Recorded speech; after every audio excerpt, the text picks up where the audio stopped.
David, Dry na yung lips mo. Gusto mo bang basahin natin?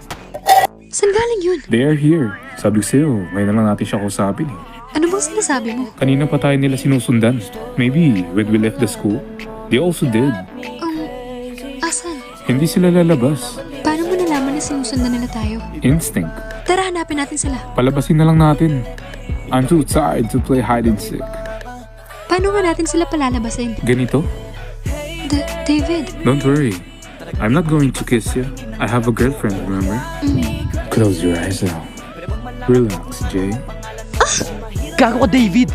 May girlfriend ka, di ba? And so? Are you out of your mind? Anong meron? akala ko ba wala kang pera? Wala nga.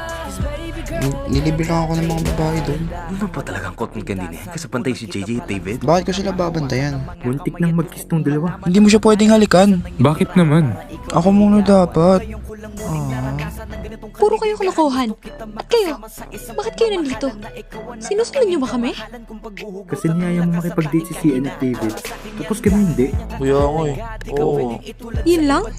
To make sure na walang gagawing kalokohan si David. Wala naman akong ginawa ah. You almost kissed JJ. Bakit ka nagagalit?